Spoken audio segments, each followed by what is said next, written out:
ਤੁਸੀਂ ਦੇਖ ਰਹੇ ਹੋ A9 ਨਿਊਜ਼ ਪੰਜਾਬ।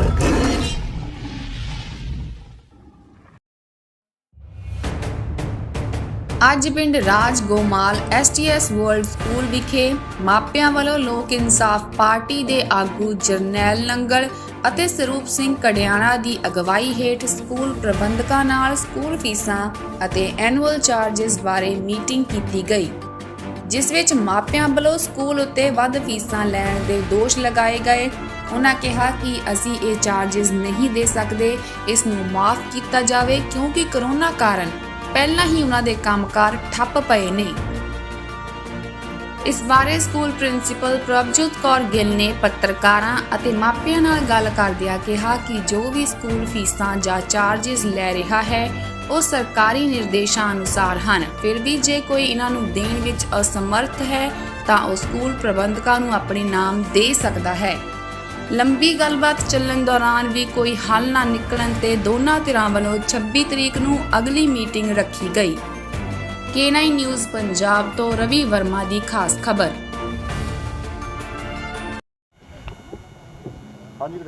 ਅੱਜ ਅਸੀਂ STS ਵਰਲਡ ਸਕੂਲ ਦੇ ਬੱਚਿਆਂ ਦੇ ਪੇਰੈਂਟਸ ਦੀ ਸਮੱਸਿਆ ਦਾ ਸਮਾਧਾਨ ਕਰਨ ਵਾਸਤੇ ਲੋਕ ਇਨਸਾਫ ਪਾਰਟੀ ਵੱਲੋਂ ਆਏ ਸੀ। ਮੈਂ ਸਭ ਤੋਂ ਪਹਿਲਾਂ ਧੰਨਵਾਦ ਕਰਦਾ ਸਾਡੇ ਦੁਆਬਾ ਪ੍ਰੈਜ਼ੀਡੈਂਟ ਸ਼੍ਰੀਮਾਨ ਜਰਨੈਲ ਨੰਗਲ ਜੀ ਦਾ, ਜਿਨ੍ਹਾਂ ਨੇ ਲੋਕ ਇਨਸਾਫ ਪਾਰਟੀ ਦੀ ਤਰਫ ਤੋਂ ਅੱਜ ਦੇ ਇਸ ਪ੍ਰੋਟੈਸਟ ਦੀ ਅਗਵਾਈ ਕੀਤੀ ਆ। ਤੇ ਜੋ ਸਾਨੂੰ ਪ੍ਰਿੰਸੀਪਲ ਮੈਡਮ ਹੋਣਾ ਨੇ ਤੇ ਸਕੂਲ ਦੇ ਪ੍ਰਬੰਧ ਨੇ ਭਰੋਸਾ ਦਿੱਤਾ ਵੀ 26 ਤਰੀਕ ਤੱਕ ਨਾ ਤਾਂ ਕਿਸੇ ਬੱਚੇ ਕੋਲੋਂ ਕੋਈ ਫੀਸ ਮੰਗੀ ਜਾਏਗੀ, ਨਾ ਕਿਸੇ ਕੋਲੋਂ ਕੋਈ ਐਨੂਅਲ ਚਾਰਜ ਮੰਗਿਆ ਜਾਏਗਾ, ਨਾ ਕਿਸੇ ਨੂੰ ਕਿਤਾਬਾਂ ਵਾਸਤੇ ਫੋਰਸ ਕੀਤਾ ਜਾਏਗਾ। ਤੇ ਇਹਨਾਂ ਨੇ ਆਨਲਾਈਨ ਕਲਾਸ ਦੇ ਵਿੱਚ ਵੀ ਯੂਨੀਫਾਰਮ ਜਿਹੜੀ ਉਹ ਮਸਟ ਕੀਤੀ ਹੋਈ ਸੀ ਵੀ ਯੂਨੀਫਾਰਮ ਪਾ ਕੇ ਹੀ ਆਨਲਾਈਨ ਕਲਾਸ ਬੱਚਾ ਅਟੈਂਡ ਕਰੇ, ਉਹ ਗੱਲ ਵੀ ਉਹਨਾਂ ਨੇ ਕਾਟਾ ਮਾਰ ਦਿੱਤਾ। ਇਹ ਸਾਰੀਆਂ ਜਿੰਨੀਆਂ ਮੰਗਾਂ ਉਹਨਾਂ ਨੇ ਮੰਨੀਆਂ ਨੇ, ਇਸ ਗੱਲ ਲਈ ਅਸੀਂ ਉਹਨਾਂ ਦਾ ਧੰਨਵਾਦ ਵੀ ਕੀਤਾ। ਤੇ 26 ਤਰੀਕ ਤੱਕ ਜਿਹੜਾ ਸਕੂਲ ਦਾ ਅਗਲਾ ਪ੍ਰੋਗਰਾਮ ਹੋਏਗਾ ਉਹ ਅਸੀਂ ਬਹਿ ਕੇ ਸੁਣਾਂਗੇ। ਉਹ ਵੀ ਆਪਣੇ ਐਵੀਡੈਂਸ ਲੈ ਕੇ ਆਉਣਗੇ, ਉਹ ਆਪਣੇ ਵੱਲੋਂ ਆਪਣੀ ਸਮੱਸਿਆ ਜ਼ਾਹਰ ਕਰਦੇ ਆ ਵੀ ਇਕੱਲੀਆਂ ਫੀਸਾਂ ਦੇ ਨਾਲ, ਟਿਊਸ਼ਨ ਫੀਸ ਨਾਲ ਸਕੂਲ ਨਹੀਂ ਚੱਲਦਾ। ਉਹ ਅਗਲੀ ਇਹ ਫਰਿਆਦ ਚਾਹੇ ਸਰਕਾਰ ਨੂੰ ਕਰਨ, ਚਾਹੇ ਆਪਣੇ ਪ੍ਰਬੰਧ ਨੂੰ ਕਰਨ, ਪਰ ਮਾਪਿਆਂ ਦੀ ਇੱਕੋ ਹੀ ਮੰਗ ਹੈ ਕਿ ਅਸੀਂ ਟਿਊਸ਼ਨ ਫੀਸ ਤੋਂ ਇਲਾਵਾ ਹੋਰ ਕੁਛ ਨਹੀਂ ਦੇ ਸਕਦੇ। ਤਾਂ ਜਿਹੜੀ ਮੰਗ ਜਾਇਜ਼ ਵੀ ਬਣਦੀ ਹੈ, ਮੈਂ ਲੋਕ ਇਨਸਾਫ ਪਾਰਟੀ ਵੱਲੋਂ ਮਾਪਿਆਂ ਦੀ ਇਸ ਜਾਇਜ਼ ਮੰਗ ਦੇ ਨਾਲ ਸਮਰਥਨ ਕਰਦਾ ਤੇ ਅਸੀਂ ਪੇਰੈਂਟਸ ਦੇ ਨਾਲ ਹਮੇਸ਼ਾ ਖੜ੍ਹੇ ਹਾਂ। ਤੇ 26 ਤਰੀਕ ਨੂੰ ਵੀ ਅਸੀਂ ਇਸੇ ਤਰ੍ਹਾਂ ਪਾਰਟੀ ਵੱਲੋਂ ਆਪਣੇ ਵਰਕਰਾਂ ਸਮੇਤ ਆ ਕੇ ਇਹਨਾਂ ਦੇ ਨਾਲ ਖੜਾਂਗੇ। ਜਿਹੜਾ ਕਿਤਾਬਾਂ ਦੀ ਇੱਕ ਲਿਸਟ ਜਿਹੜੀ ਸੌਂਪੀ ਗਈ, ਇਹਦਾ ਕੀ ਮਸਲਾ ਹੈ?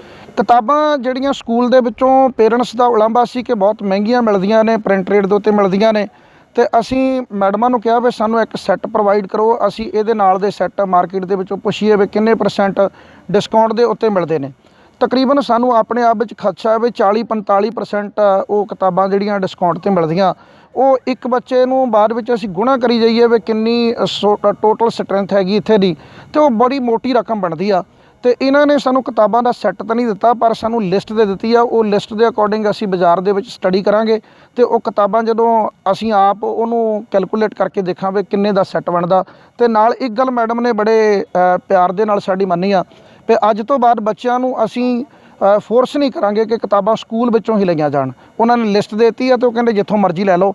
ਤੇ ਇਹ ਇੱਕ ਅੱਛਾ ਸਾਡੇ ਵਾਸਤੇ ਗੁੱਡ ਸਾਈਨ ਹੈ ਅੱਜ ਦੇ ਇਸ ਪ੍ਰੋਟੈਸਟ ਦਾ। ਜੇ ਸਾਨੂੰ ਇਹ ਮਿਲ ਜਾਂਦੀਆਂ ਨੇ ਤਾਂ ਬਹੁਤ ਵਧੀਆ ਗੱਲ ਹੈ।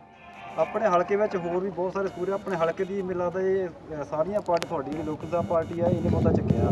ਬਾਕੀ ਸਕੂਲਾਂ ਦੇ ਜਿਹੜੇ, ਕਿਉਂਕਿ ਮਸਲਾ ਇੱਕ ਸਕੂਲ ਦਾ ਨਹੀਂ ਸਾਰਿਆਂ ਦਾ, ਉਹਨੂੰ ਕਿੱਦਾਂ ਦੇਖਦੇ ਤੇ ਕੀ ਅਗਲੀ ਕਾਰਵਾਈ? ਤੁਹਾਡਾ ਬਹੁਤ ਵਧੀਆ ਸਵਾਲ ਹੈ। ਅਸਲ ਮੈਨੇ ਵਿੱਚ ਅਸੀਂ ਜਿਨ੍ਹਾਂ ਦੇ ਨਾਲ ਖੜਨਾ ਹੁੰਦਾ ਉਹਨਾਂ ਮਾਪਿਆਂ ਨੂੰ ਪਹਿਲ ਕਰਨੀ ਚਾਹੀਦੀ ਆ। ਉਹ ਸਾਨੂੰ ਕਾਲ ਕਰਨ, ਅਸੀਂ ਉਹਨਾਂ ਦੇ ਨਾਲ ਖੜਨ ਨੂੰ ਤਿਆਰ ਆ।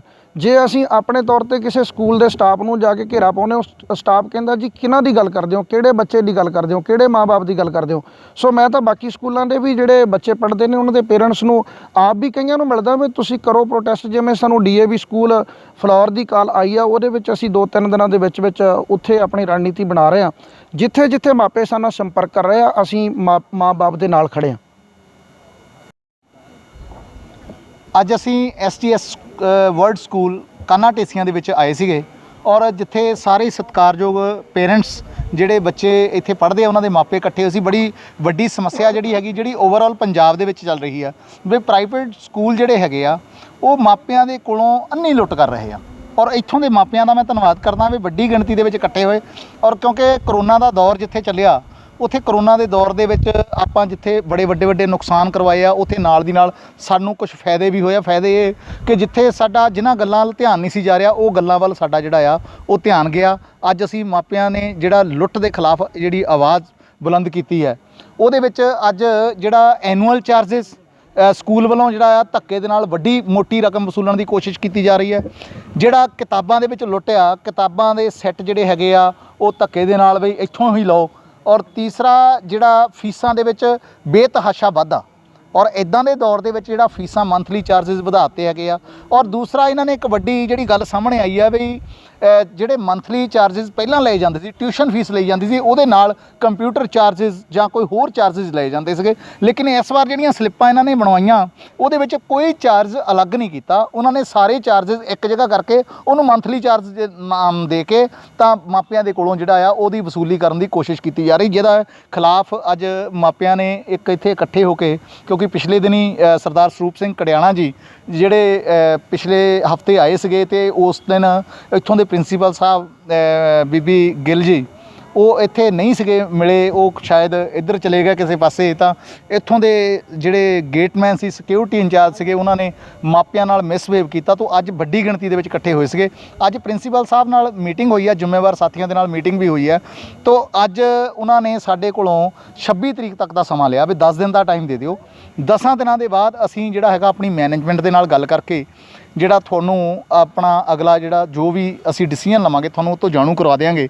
ਤੋਂ 26 ਤਰੀਕ ਨੂੰ ਦੁਬਾਰਾ ਸਵੇਰੇ 9 ਵਜੇ ਅਸੀਂ ਇੱਥੇ ਹੀ ਸਕੂਲ ਦੇ ਵਿੱਚ ਸਾਰੇ ਮਾਪੇ ਜਿਹੜੇ ਇਕੱਠੇ ਹੋਵਾਂਗੇ। ਔਰ 26 ਤਰੀਕ ਨੂੰ ਮੈਨੇਜਮੈਂਟ ਜਿਹੜੀ ਆ ਉਹ ਸਾਡੇ ਕੀ ਪੱਲੇ ਪਾਉਂਦੀ ਹੈ।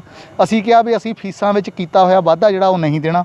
ਜਿਹੜੇ ਤੁਸੀਂ ਸਾਡੇ ਕੋਲੋਂ ਧੱਕੇ ਦੇ ਨਾਲ ਐਨੂਅਲ ਚਾਰजेस ਮੰਗ ਰਹੇ ਹੋ ਉਹ ਅਸੀਂ ਨਹੀਂ ਦੇਣੇ। ਜਿੰਨੀ ਤੁਸੀਂ ਸਾਨੂੰ ਸਰਵਿਸ ਪ੍ਰੋਵਾਈਡ ਕਰਾਓਗੇ, ਚਾਹੇ ਤੁਸੀਂ ਸਾਨੂੰ ਆਨਲਾਈਨ ਪੜ੍ਹਾਈ ਕਰਵਾ ਰਹੇ ਹੋ ਤਾਂ ਅਸੀਂ ਤੁਹਾਨੂੰ ਟਿਊਸ਼ਨ ਫੀਸ ਦੇਵਾਂਗੇ, ਨਾ ਉਹਦੇ ਵਿੱਚ ਕੰਪਿਊਟਰ ਚਾਰजेस। ਇੱਕ ਕੋਈ ਸੌਫਟਵੇਅਰ ਚਾਰजेस ਇਹ ਲੈ ਰਹੇ ਆ ਔਰ ਜਿਹਦੇ ਵਿੱਚ ਮੋਟੀ ਕਮਾਈ ਆ। ਉਹ ਸੌਫਟਵੇਅਰ ਚਾਰजेस ਮੰਥਲੀ 600 ਰੁਪਈਆ ਸ਼ਾਇਦ ਇਹਨਾਂ ਕੋਲ ਵਸੂਲਿਆ ਜਾ ਰਿਹਾ। ਔਰ ਉਹ ਜਿਹੜਾ ਮੰਥਲੀ 600 ਰੁਪਈਆ ਕਿਸੇ ਸੌਫਟਵੇਅਰ ਦਾ ਚਾਰਜ ਜਿਹੜਾ ਮਾਪਿਆਂ ਨੂੰ ਪਤਾ ਹੀ ਨਹੀਂ ਵੀ ਕੀ ਹੈਗਾ, ਕਿਹੜਾ ਸੌਫਟਵੇਅਰ ਇਦਾਂ ਦਾ ਹੈਗਾ। ਤਾਂ ਇਹ ਸਾਰੇ ਚਾਰजेस ਜਿਹੜੇ ਹੈਗੇ ਆ, ਅਸੀਂ ਕਿਹਾ ਵੀ ਟਿਊਸ਼ਨ ਫੀਸ ਤੋਂ ਇਲਾਵਾ ਅਸੀਂ ਕੋਈ ਚਾਰਜ ਨਹੀਂ ਦੇਣਾ। ਤਾਂ ਅਸੀਂ ਉਹਦੇ ਲਈ ਜਿਹੜਾ ਅਸੀਂ 26 ਤਰੀਕ ਨੂੰ ਦੁਬਾਰਾ 9 ਵਜੇ ਦੀ ਪ੍ਰਿੰਸੀਪਲ ਸਾਹਿਬ ਨੇ ਕਿਹਾ ਵੀ ਮੈਨੂੰ ਇੰਨਾ ਟਾਈਮ ਦੇ ਦਿਓ, 10 ਦਿਨ ਦਾ ਸਮਾਂ ਮੰਗਿਆ। ਤਾਂ 26 ਤਰੀਕ ਨੂੰ ਦੁਬਾਰਾ ਜਿਹੜਾ ਹੈਗਾ ਉਹ ਬੈਠ ਕੇ ਗੱਲ ਕਰਾਂਗੇ। ਅੱਜ ਪੇਰੈਂਟਸ ਆਏ ਸੀਗੇ, ਕਾਫੀ ਇੱਥੇ ਇਕੱਠੇ ਹੋਏ ਸੀਗੇ ਕੁਝ ਫੀਸਾਂ ਦੇ ਮੰਗਣ ਨੂੰ ਲੈ ਕੀ ਹੋਈ ਇਹਦੀ ਗੱਲਬਾਤ, ਉਹਨਾਂ ਦੇ ਕੀ ਮੰਗਾਂ ਸੀਗੀਆਂ ਤੇ ਕੀ ਫੈਸਲਾ ਹੋਇਆ?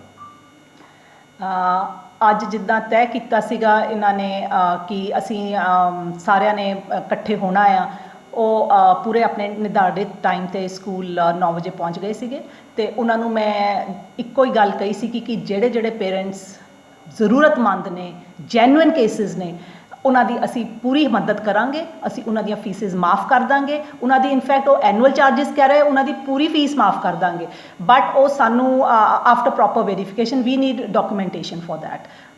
ਉਹ ਸਾਨੂੰ ਡਾਕੂਮੈਂਟਸ ਜਿਹੜੇ ਸਾਨੂੰ ਚਾਹੀਦੇ ਨੇ ਪ੍ਰੋਵਾਈਡ ਕਰ ਦੇਣ। ਅਸੀਂ ਉਸ ਤੋਂ ਸਿਵਾਏ ਜਿੱਦਾਂ ਵੀ ਵੈਰੀਫਾਈ ਕਰਨਾ ਹੈ, ਚਾਹੇ ਅਸੀਂ ਫੀਲਡ ਵਿਜ਼ਿਟ ਕਰੀਏ, ਚਾਹੇ ਅਸੀਂ ਉਹਨਾਂ ਦੇ ਘਰ ਜਾਈਏ, ਚਾਹੇ ਅਸੀਂ ਉਹਨਾਂ ਦੇ ਨੇਬਰਸ ਤੋਂ ਉਹਨਾਂ ਦੀ ਮਾਲੀ ਹਾਲਤ ਦੇ ਬਾਰੇ ਪੁੱਛੀਏ, ਉਹ ਸਾਡੇ ਲੈਵਲ 'ਤੇ ਅਸੀਂ ਸਾਡੇ ਲਈ ਕੰਮ ਜ਼ਰੂਰ ਜ਼ਿਆਦਾ ਹੋ ਜਾਏਗਾ।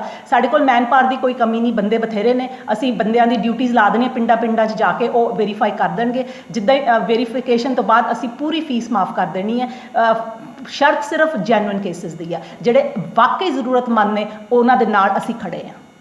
ਇੱਕ ਹੋਰ ਉਹਨਾਂ ਨੇ ਐਜੂਕੇਸ਼ਨ ਕਰ ਸਕਦੇ ਜਿਹੜੀ ਫੀਸ ਯੂਨੀਫਾਰਮ ਹੈ ਨਾਲ ਬੁੱਕਸ ਹੈ ਉਹ ਕਾਫੀ ਕਾਸਟਲੀ ਦੇ ਰਹੇ ਤੇ ਸਕੂਲ ਕੋਲੋਂ ਦੇ ਰਹੇ, ਸਕੂਲ ਤੋਂ ਲਾਉਣ ਨੂੰ ਕਹਿੰਦੇ। ਐਸੀ ਕੋਈ ਗੱਲ ਨਹੀਂ ਹੈਗੀ, ਨਾ ਹੀ ਅਸੀਂ ਸਕੂਲ ਤੋਂ ਦੇ ਰਹੇ ਹਾਂ। ਅਸੀਂ ਲਿਸਟਾਂ ਦੇ ਦਿੱਤੀਆਂ ਹੋਈਆਂ ਨੇ। ਲਿਸਟਾਂ ਮਾਈ ਹੀਰਾ ਗੇਟ 'ਚ ਜਾ ਕੇ ਸਾਰਾ ਕੁਝ ਅਵੇਲੇਬਲ ਹੈਗਾ ਆ। ਉਹ ਉੱਥੋਂ ਜਿੱਦਾਂ ਮਰਜ਼ੀ ਲੈ ਲੈਣ, ਜਦੋਂ ਮਰਜ਼ੀ ਲੈ ਲੈਣ, ਉਹਦੇ ਵਿੱਚ ਸਾਡਾ ਕੋਈ ਰੋਲ ਹੈ ਨਹੀਂਗਾ। ਬਟ ਇਹ ਪੇਰੈਂਟਸ ਨੇ ਹੀ ਕਿਹਾ ਸੀਗਾ ਕਿ ਅਸੀਂ ਦਿਹਾਤੀ ਲੋਕ ਹੈਗੇ ਆ, ਰੂਰਲ ਏਰੀਆ, ਸਾਨੂੰ ਜਲੰਧਰ ਜਾਣਾ ਥੋੜ੍ਹਾ ਮੁਸ਼ਕਿਲ ਹੋ ਜਾਂਦਾ ਆ, ਕਿਉਂਕਿ ਜਦੋਂ ਜਲੰਧਰ ਜਾ ਕੇ ਉਹ ਬੁੱਕਸ ਲੈਂਦੇ ਨੇ, ਕਈ ਵਾਰ ਪੂਰਾ ਸੈੱਟ ਨਹੀਂ ਅਵੇਲੇਬਲ ਹੁੰਦਾ, ਫਿਰ ਉਹਨਾਂ ਨੂੰ 2 ਜਾਂ 3 ਚੱਕਰ ਲਗਾਉਣੇ ਪੈਂਦੇ ਨੇ ਵੀ ਤੁਸੀਂ ਸਾਡੀ ਜ਼ਰੂਰਤਾਂ ਪੂਰੀਆਂ ਕਰਕੇ ਨੇੜੇ ਤੇੜੇ ਕਿਤੇ ਬੁੱਕ ਸ਼ਾਪ ਸਾਨੂੰ ਦੱਸ ਦਿਓ। ਅਸੀਂ ਗੁਰਾਇਆ ਦਾ ਇਹਨਾਂ ਨੂੰ ਨੇੜੇ ਤੇੜੇ ਬੁੱਕ ਸ਼ਾਪ ਦੱਸੀ ਸੀਗੀ। ਜੇ ਇਹ ਉੱਥੋਂ ਲੈਣਾ ਚਾਹੁੰਦੇ, ਇਹਨਾਂ ਦੀ ਮਰਜ਼ੀ ਹੈ, ਨਹੀਂ ਲੈਣਾ ਚਾਹੁੰਦੇ, ਐਸੀ ਕੋਈ ਗੱਲ ਨਹੀਂ ਹੈ। ਇਹ ਜਿੱਥੋਂ ਮਰਜ਼ੀ ਲੈ ਲੈਣ। ਐਂਡ ਮੈਂ ਇਹੀ ਦੱਸ ਰਹੀ ਹਾਂ ਕਿ ਅਵੇਲੇਬਲ ਮਾਈ ਹੀਰਾ ਗੇਟ ਤੋਂ ਸਾਰੀਆਂ ਬੁੱਕਸ ਅਵੇਲੇਬਲ ਹੁੰਦੀਆਂ ਨੇ, ਉੱਥੋਂ ਲੈ ਲੈਣ। ਇੱਕ ਹੋਰ ਉਹਨਾਂ ਨੇ ਮੰਗ ਰੱਖੀ ਸੀਗੀ ਜਿਹੜੇ ਆਨਲਾਈਨ ਕਲਾਸਿਸ ਹੈ ਉਹਦੇ ਵਿੱਚ ਤੁਸੀਂ ਕਿਹਾ ਸੀਗਾ ਕਿ ਯੂਨੀਫਾਰਮ ਪਾ ਕੇ ਬੱਚਾ ਕਲਾਸ ਅਟੈਂਡ ਕਰੂਗਾ। ਉਹਨਾਂ ਦਾ ਵੀ ਉਹਨਾਂ ਨੇ ਵਿਰੋਧ ਕੀਤਾ ਸੀਗਾ ਕਿ ਅਸੀਂ ਇਹ ਨਹੀਂ ਕਰ ਸਕਦੇ। ਹਾਂ, ਬਿਕੋਜ਼ ਉਹ ਮੈਂ ਦੱਸਿਆ ਸੀ ਕਿ ਜਿਹੜੀਆਂ ਕਲਾਸਿਸ ਹੁੰਦੀਆਂ ਨੇ ਸਵੇਰੇ ਲੱਗਦੀਆਂ ਨੇ, ਸਵੇਰੇ ਬੱਚੇ ਜਿਹੜੇ ਨੇ ਉਹ ਸੁੱਤੇ ਰਹਿੰਦੇ ਨੇ। ਹੁਣ ਘਰ ਕਿਉਂਕਿ ਸਾਲ ਹੋ ਗਿਆ ਬੱਚਿਆਂ ਨੂੰ ਘਰ ਰਹਿੰਦਿਆਂ ਨੂੰ, ਉਹ ਥੋੜ੍ਹੇ ਜਿਹੇ ਲੇਜ਼ੀ ਵੀ ਹੋ ਗਏ ਨੇ ਔਰ ਸਕੂਲ ਦੇ ਮਾਹੌਲ ਵਿੱਚ ਆਉਂਦੇ ਪੜ੍ਹਾਈ ਦੇ ਮਾਹੌਲ 'ਚ ਆਉਂਦੇ ਉਹਨਾਂ ਨੂੰ ਥੋੜ੍ਹਾ ਟਾਈਮ ਲੱਗ ਜਾਂਦਾ ਆ। ਤੇ ਜੇ ਉਹ ਸਵੇਰੇ ਉੱਠ ਕੇ ਥੋੜ੍ਹੇ ਚੁਸਤ ਹੋਣਗੇ, ਥੋੜ੍ਹਾ ਨਹਾ ਧੋ ਕੇ ਆਪਣੀ ਯੂਨੀਫਾਰਮ ਬਦਲਣਗੇ ਤੇ ਉਹਦੇ ਨਾਲ ਇੱਕ ਸਕੂਲ ਦਾ ਮਾਹੌਲ ਕ੍ਰੀਏਟ ਹੋ ਜਾਏਗਾ, ਇੱਕ ਫੀਲਿੰਗ ਆ ਜਾਂਦੀ ਹੈ ਕਿ ਹਾਂ ਅਸੀਂ ਸਕੂਲ ਦੀ ਵਰਦੀ ਪਾ ਕੇ ਬੈਠੇ ਹਾਂ। ਨਵੀਂ ਵਰਦੀ ਲੈਣ ਨੂੰ ਨਹੀਂ ਮੈਂ ਕਿਹਾ, ਚਾਹੇ ਪੁਰਾਣੀ ਵਰਦੀ ਲੈ ਲੈਣ, ਚਾਹੇ ਉੱਚੀ ਵਰਦੀ ਪਾ ਲੈਣ, ਪਰ ਪੇਰੈਂਟਸ ਥੋੜ੍ਹਾ ਜਿਹਾ ਇਹ ਦੇਖ ਲੈਣ ਕਿ ਨਹਾ ਧੋ ਕੇ ਪਾਉਣ ਤਾਂ ਕਿ ਚੁਸਤੀ ਬੱਚੇ ਵਿੱਚ ਆਵੇ। ਨੀਚੇ ਨਹੀਂ ਦਿਸਦਾ ਹੈਗਾ, ਕਈ ਪੇਰੈਂਟਸ ਕਹਿੰਦੇ ਸੀ ਜੀ ਨੀਚੇ ਤਾਂ ਦਿਸਦਾ ਨਹੀਂ, ਨੀਚੇ ਬੱਚਿਆਂ ਨੇ ਕੁਛ ਨਹੀਂ ਪਾਇਆ ਹੁੰਦਾ, ਉਹਨਾਂ ਨੇ ਆਪਣੇ ਪਜਾਮੇ ਹੀ ਪਾਏ ਹੁੰਦੇ, ਸਿਰਫ ਉੱਪਰ ਸ਼ਰਟ ਚੇਂਜ ਕਰਦੇ। ਕੋਈ ਗੱਲ ਨਹੀਂ, ਸਾਨੂੰ ਇਹਦੇ ਵਿੱਚ ਕੋਈ ਇਸ਼ੂ ਨਹੀਂ ਹੈਗਾ। ਜੇ ਪੇਰੈਂਟਸ ਸਾਡਾ ਸਾਥ ਦੇਣਗੇ ਤਾਂ ਹੀ ਬੱਚੇ ਦੀ ਅਸੀਂ ਅੱਗੇ ਪਰਵਰਿਸ਼ ਵਿੱਚ ਹੈਲਪ ਹੋ ਸਕਦੀ ਹੈ ਨਾ। ਅਸੀਂ ਤਾਂ ਇੱਕ ਚੀਜ਼ ਲਾਗੂ ਕਰਤੀ ਹੈ, ਪਰ ਉਹ ਘਰ ਵਿੱਚ ਹੁਣ ਅਸੀਂ ਘਰ ਜਾ ਕੇ ਤਾਂ ਦੇਖ ਨਹੀਂ ਸਕਦੇ ਨਾ, ਤੇ ਉਹ ਪੇਰੈਂਟ ਨੂੰ ਸਾਡਾ ਸਹਿਯੋਗ ਦੇਣਾ ਪਏਗਾ। ਜਿਹੜਾ ਪੇਰੈਂਟ ਲੱਗਦਾ ਹੈ ਪੇਰੈਂਟ ਨੂੰ ਕਿ ਅਸੀਂ ਯੂਨੀਫਾਰਮ ਪਾ ਕੇ ਬੱਚੇ ਨੂੰ ਨਹੀਂ ਬਿਠਾਉਣਾ, ਕੋਈ ਗੱਲ ਨਹੀਂ, ਨਾ ਬਿਠਾਓ, ਅਸੀਂ ਕੋਈ ਜ਼ਬਰਦਸਤੀ ਨਹੀਂ ਕਰ ਰਹੇ, ਬਟ ਉਹਦੇ ਨਾਲ ਬੱਚੇ ਦੀ ਪੜ੍ਹਾਈ 'ਤੇ ਹੀ ਅਸਰ ਪੈਂਦਾ। ਬੱਚਾ ਸਲੋ ਹੋਏਗਾ, ਲੇਜ਼ੀ ਹੋਏਗਾ। ਜਿਹੜਾ ਬੱਚਾ ਯੂਨੀਫਾਰਮ ਪਾ ਕੇ ਨਹਾ ਧੋ ਕੇ ਚੁਸਤ ਹੋ ਕੇ ਬੈਠੇਗਾ, ਉਹਦਾ ਕਨਸੈਪਟ ਜ਼ਿਆਦਾ ਕਲੀਅਰ ਹੋਏਗਾ, ਔਰ ਜਿਹੜਾ ਲੇਜ਼ੀ ਹੋ ਕੇ ਅੱਧਾ ਸੁੱਤਾ ਅੱਧਾ ਜਾਗਦਾ ਬੈਠੇਗਾ, ਤੇ it is up to the parents. ਜੋ ਪੇਰੈਂਟਸ ਚਾਹੁੰਦੇ ਆ ਪੇਰੈਂਟਸ ਉਸ ਤਰ੍ਹਾਂ ਕਰ ਲੈਣ। ਨੈਕਸਟ ਮੀਟਿੰਗ ਹੁਣ 26 ਦੀ ਰੱਖੀ ਹੈ, ਲੇਕਿਨ ਉਹਨਾਂ ਦੇ ਪੇਰੈਂਟਸ ਦੀ ਡਿਮਾਂਡ ਤਾਂ ਇਹ ਹੈ ਕਿ ਅਸੀਂ ਐਨੂਅਲ ਨਹੀਂ ਦੇਣੇ ਹੈਗੇ। ਇੱਕ ਜਿੱਦਾਂ ਪਹਿਲਾਂ ਤੁਹਾਡੇ ਫੀਸ ਬੁੱਕ ਵੀ ਦਿਖਾ ਰਹੇ ਸੀਗੇ, ਲਾਸਟ ਟਾਈਮ ਜਿਹੜੀ ਫੀਸ ਸੀਗੀ ਉਹ 865 ਰੁਪਏ ਸੀ ਤੇ ਐਤਕੀ 1700 ਰੁਪਏ ਕਹਿੰਦੇ ਸਾਡੇ ਕੋਲ ਲਿਆ ਜਾ ਰਿਹਾ, ਡਬਲ ਕਰ ਦਿੱਤੀ ਹੈ ਫੀਸ। ਉਹ ਕੀ ਹੈ? ਉਹਦੇ ਵਿੱਚ ਪੇਰੈਂਟਸ ਨੂੰ ਇੱਕ ਗੱਲ ਸਮਝ ਨਹੀਂ ਆ ਰਹੀ, ਸਾਡੀ ਜਿਹੜੀ ਟੋਟਲ ਫੀਸ ਹੈਗੀ ਹੈ, ਸਾਡੀ ਕੋਈ ਬਹੁਤ ਜ਼ਿਆਦਾ ਫੀਸ ਨਹੀਂ ਹੈਗੀ ਹੈ। ਮੈਂ ਇਨਫੈਕਟ ਪਿਛਲੀ ਵਾਰ ਵੀ ਇਹ ਦਿਖਾਇਆ ਸੀਗਾ ਤਾਂ ਇਸ ਵਾਰ ਵੀ ਦਿਖਾ ਰਹੀ ਹਾਂ ਕਿ ਸਾਡੀ ਜਿਹੜੀ ਟੋਟਲ ਫੀਸ ਹੈਗੀ ਹੈ ਪ੍ਰੀ ਨਰਸਰੀ ਦੀ 11,000 ਰੁਪਇਆ ਹੈ। 11,000 ਨੂੰ ਤੁਸੀਂ 12 ਨਾਲ ਡਿਵਾਈਡ ਕਰ ਦਿਓ ਤਾਂ ਮਹੀਨੇ ਦੀ ਜਿਹੜੀ ਫੀਸ ਹੈਗੀ ਹੈ ਮੰਥਲੀ ਉਹ 1000 ਰੁਪਇਆ ਹੀ ਬਣਦੀ ਹੈ।